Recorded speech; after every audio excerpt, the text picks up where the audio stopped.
Welcome to అర్మాస్ kitchen. మీరు కానీ first time నా ఛానల్ చూసినట్టయితే ప్లీజ్ సబ్స్క్రైబ్ చేసుకోండి. పక్కన ఉన్న బెల్ ఐకాన్ మీద క్లిక్ చేస్తే నేను రోజు పెట్టే అప్డేట్స్ మీకు వస్తూ ఉంటాయి. ఈ రోజు మీకు నేను అటుకుల మిక్సర్ ఎలా చేయాలో చూపిస్తానండి. ఫస్ట్ ఒక ప్యాన్ పెట్టుకుని అటుకులు వేసుకోవాలి. నేను 2 కప్పుల అటుకులు వేసుకుంటున్నాను. వీటిని మీడియం ఫ్లేమ్లో బాగా వేగనివ్వాలండి. ఒక 10 to 15 మినిట్స్ బాగా వేగనివ్వాలి. పల్చగా ఉన్న అటుకులు అయితే త్వరగా వేగిపోతాయండి. మందంగా ఉన్న అటుకులు అయితే కొంచెం టైం పడుతుంది. చూడండి, ఈ విధంగా చెక్ చేసుకుంటే మీకు తెలుస్తుంది. ఇలా విరిగినట్టయితే ఇవి వేగినట్టే.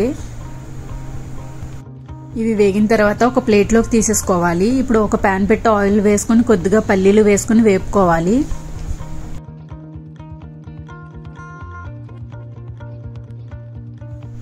ఇవి కూడా బాగా వేగిన తర్వాత ఒక బౌల్లోకి తీసేసుకోవాలి వీటిని.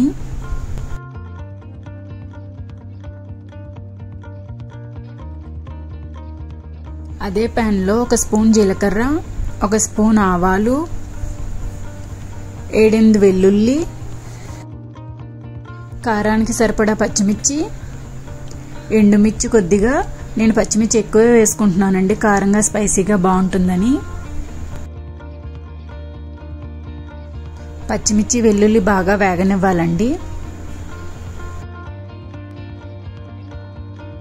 ఇవి వేగిన తర్వాత 2 స్పూన్స్ పుట్నాలు, కొద్దిగా కరివేపాకు వేసుకుని అంతా కలిసేలా బాగా కలుపుకోవాలి.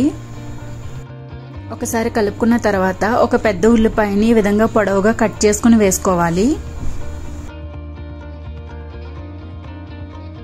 ఇప్పుడు కొద్దిగా పసుపు, తగినంత ఉప్పు, 1/2 టేబుల్ స్పూన్ కారం వేసుకుని అంతా కలిసేలా బాగా కలుపుకోవాలి.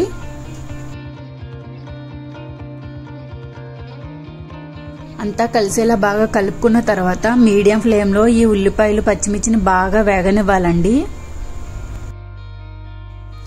దీన్ని ఆంధ్ర సైడ్ అటుకుల మిక్సర్ అని పిలుస్తారు. తెలంగాణ సైడ్ అయితే అటుకుల చుడవ అని పిలుస్తారంటండి. చూడండి, ఈ విధంగా ఉల్లిపాయలు పచ్చిమిర్చి బాగా వేగిపోవాలి.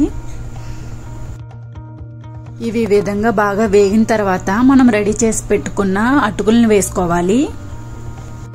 అటుకులు వేసుకుని అంతా కలిసేలా బాగా కలుపుకున్న తర్వాత ముందు సాల్ట్ కొద్దిగానే వేసుకున్నాను కదండి, ఇప్పుడు అటుకులకు సరిపడా మళ్ళీ వేసుకుంటున్నాను. వేపుకున్న పల్లీలను కూడా వేసుకుని అంతా కలిసేలా బాగా కలుపుకున్న తర్వాత ఈ అటుకుల్ని లో ఫ్లేమ్లో బాగా వేగనివ్వాలండి. ఇవి ఒక 15 days వరకు స్టోర్ చేసుకోవచ్చండి. అసలు ఏం పాడవవు. మనం ఎప్పుడైనా టూర్స్ అవి వెళ్ళినప్పుడు ఇలాంటివి చేసుకుని పట్టుకెళ్తే చాలా హెల్ప్ అవుతాయి. చూడండి, బాగా వేగాయి. ఇంకంతే, స్టవ్ ఆఫ్ చేసేసుకోవచ్చు. అంతేనండి, అటుకుల మిక్సర్ రెడీ. మీకు కన్నా వీడియో నచ్చినట్టయితే ప్లీజ్ లైక్ చేయండి, షేర్ చేయండి. Thank you.